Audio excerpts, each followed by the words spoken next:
মরিচ খাইলে আমাদের কেন ঝাল লাগে এবং এটার কি করণীয় এই বিষয় নিয়ে আলাপ আলোচনা করব। তো আজকের ব্যাপারটা নিয়ে আলাপ আলোচনা করতে গেলে প্রথমেই আমাদেরকে জানতে হয় যে কি কি টাইপের ঝাল মরিচ আছে বাইরে। এগুলা সেই ঝাল মরিচগুলোর তালিকা হলো আপনার paper x Carolina reaper, ghost paper যেটাকে ভূত মরিচ বলা হয়, স্করপিয়ন পেপার, হাবেনারো পেপার, স্কাট বানেট যেটা কিনা আপনার জামাইকাতে প্রচুর ইউজ হয়, খুব ঝাল, কায়ান পেপার। কায়ান পেপারটা খুব ভার্সেটাইল, সব দেশে কায়ান পেপার খুব ইউজ করা হয়, সেটা হলো আপনার শুকনা মরিচ যেটা। তারপর হলো সিরানো পেপারটা হলো কাঁচামরিচ বা কাঁচামরিচের।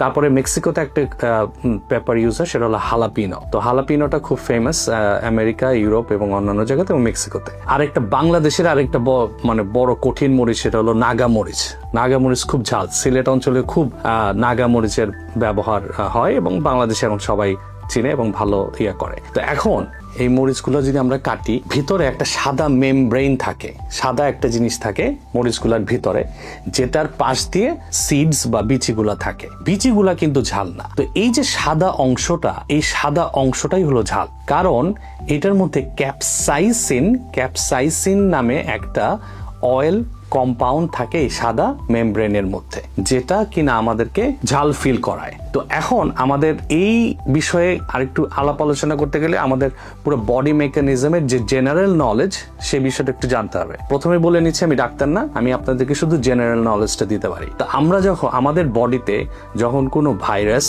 ব্যাকটেরিয়া বা যে কোনো অপরিচিত কোনো জিনিস বডিতে ঢুকে, তখন আমাদের বডি ডিফেন্স মেকানিজমটা অন হয়ে যায়। ডিফেন্স মেকানিজমটা অন হলেই ব্রেনকে বলে যে হ্যাঁ, এই অপরিচিত জিনিসটা ঢুকছে এবং একে প্রতিহত করতে হবে। তখন যাতে এটা র্যাপিডলি গ্রোথ না করতে পারে, এই জন্য আমাদের গায়ে জ্বর আসে, যাতে এটার গ্রোথটা থামানো যায়। ঠিক এইরকম আমাদের মুখের ভিতরেও যে নার্ভ সিস্টেমটা আছে, এই নার্ভ সিস্টেম বা রিসেপ্টরটার নাম হলো TRPV1 রিসেপ্টর। তো এই রিসেপ্টরটা ঠিক এই ঝালমরিচ খাইলে বা আমরা যদি কখনো কোনো গরম খাবার খাই যেটা কিনা 109 ডিগ্রির উপরে, তখন এই TRPV1 রিসেপ্টরটাকে ব্রেনকে বলে যে আরে তোমার তো এখন বার্ন হবে, তুমি তো এটা অনেক গরম। তখন আমাদের এই ডিফেন্স মেকানিজম মুখের ভিতরে অন হয়ে যায়, যেটার কারণে আমাদের ঘাম হয়, নাক দিয়ে পানি পড়ে, চোখ দিয়ে পানি পড়ে, জ্বালা পোড়া হয় মুখের ভিতরে। তো এইটার কারণটাই হলো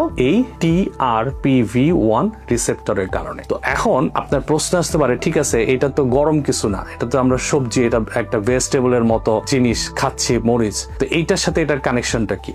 অবশ্যই কানেকশন আছে। সেটা হলো এই যে অয়েল কম্পাউন্ড যেটা কিনা ক্যাপসাইসিন নামে